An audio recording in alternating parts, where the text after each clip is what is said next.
కాంగ్రెస్ పాలన రైతుల పాలిట శాపంగా మారింది. రుణమాఫీ కాకపోవడం వల్లే సురేందర్ రెడ్డి చనిపోయాడన్న హరీష్ రావు.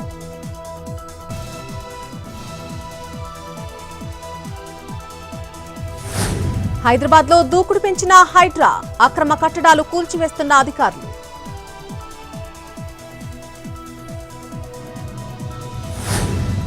దుండిగల్లో హైడ్రా కూల్చివేతలు, లక్ష్మీ శ్రీనివాస విల్లాలు నేలమట్టం, ఆందోళన వ్యక్తం చేస్తున్న బాధితులు.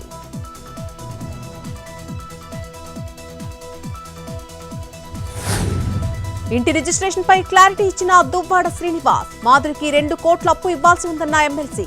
తన అనుమతి లేకుండా ఇంట్లోకి ఎంట్రీ లేదంటున్న మాధురి.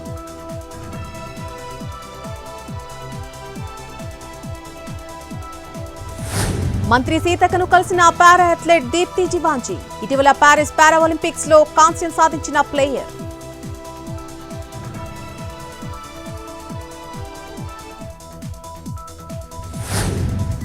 సంగారెడ్డి జిల్లాలో జోరుగా వానలు. 2 రోజులుగా నీటిలోనే రెవెన్యూ కాలనీలు, నిత్యావసర కోసం పాట్లు పడుతున్న జనాలు.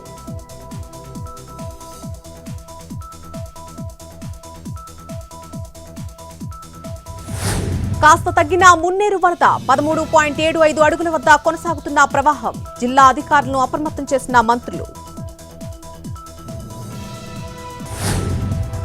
శ్రీరామ్ సాగర్ కు పెరుగుతున్న వరద, 16 గేట్లు ఎత్తి దిగువకు నీటి విడుదల.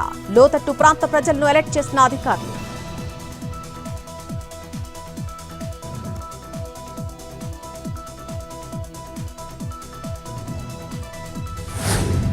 టీఎంసీకి రాజీనామా చేసిన ఎంపీ జవహర్ సిర్కార్. పార్టీ అధినేత మమతకు బహిరంగ లేఖ.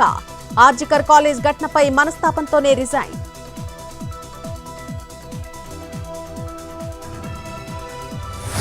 ఢిల్లీలో కొనసాగుతున్న బీజేపీ సభ్యత్వ నమోదులు. సరోజినీ నగర్లోని సింధియా ప్రాంతంలో పాల్గొన్న బన్సూరి స్వరాజ్.